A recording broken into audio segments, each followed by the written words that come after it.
Georgia governor's race to a case involving a Georgia judge. Todd Starnes has a lot to say about it. He joins us now. Todd, good evening to you. I know you've had these candidates on your radio show, and they have agreed that they're going to bind together, the GOP, and do what they have to win this race. Well, that's right, Shannon. As a matter of fact, today on my radio program, I made both of them pinky swear they would endorse the other candidate should they lose. And, of course, we saw Casey Cagle do that.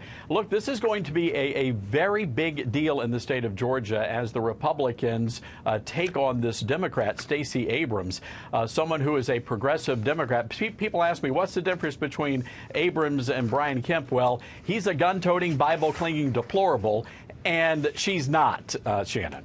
No, she's not, and she's made no secret of that. So this will be a very interesting race, potentially history in the making. But I want to talk to you about this other case in Georgia we've been following, where there was a young man, I believe he was about 14 years old, when he was arrested on armed robbery charges.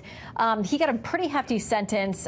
It was then sliced down a little bit. He served about 2.5 years, I understand, in a juvenile correction facility. The judge there said this. She said, "I think he has been in prison now for 2.5 years, and I don't think it helped him much. I haven't noticed a whole lot of change, and I'm hoping the change will occur with this opportunity." She was allowing him to go out into a program that was described as something that would very tightly control, almost a military school type environment, to give him a fresh start and skills to move on in life. Now he's been arrested for shooting, accused of felony murder, of killing a man who was waiting for an Uber to pick him up. And that's really not a good end result, and certainly not one you would imagine the judge would have expected. But she knew he had trouble. Oh, she absolutely knew he was a troubled person, and yet completely ignored the passionate pleas of the district attorney and the prosecutors. This kid, 14 years old, he had been serving 28 months in juvie, had racked up something like 25 or 30 violations, I mean violent violations, and instead of being sentenced and serving out that 7-year sentence, Shannon, instead he was let go and he was allowed to enroll in a rehab center. But here's the news nugget. Shannon, there's no indication this rehab center actually existed. And as a result of that, this kid was out on the streets. The prosecutor had evidence this guy was involved in gangs, and yet the judge did nothing. The judge let him out, and what happened? This now 17-year-old thug shot and killed a man who happens to be a chef in the Washington, D.C. area. Also happens to be a new father, a 9-month-old baby. Yeah. Now this man is dead. Yeah, it's a devastating case, and he's been charged. We're going to follow that trial. I know that there were concerns by the DA's office saying, we're seeing on Instagram and other social media that he's posing with guns and drugs and all kinds of other things. It wasn't enough to get him back behind bars.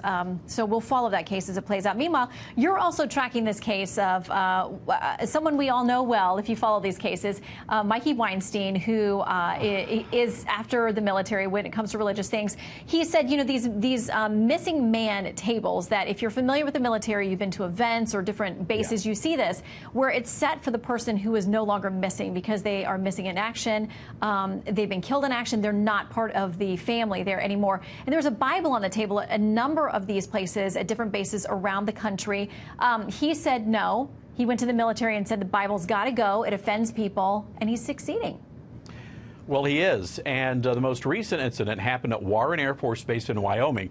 And folks need to understand this tradition was birthed out of the Vietnam War, and that Bible stands for something. It stands for a reminder that we are one nation under God. And so Mikey Weinstein with the Military Religious Freedom Foundation complained, and the base commander there actually decided to remove the Bible. And Shannon, what has really caused national outrage, and we've been talking about this on my radio show, is that the military commander replaced the Bible with a generic book of faith. And no one knows what exactly that is. But here's the problem with Mikey Weinstein. This is a guy who has a long history of attacking Christians in the military, and especially in the Pentagon. And during the Obama years, Shannon, he bragged that he had a hotline to the Pentagon. Well, quite frankly, what President Trump needs to do is disconnect that number. Well, Mr. Weinstein has said that if the president gets involved in this at all, he'll be in court before he knows what to do about it.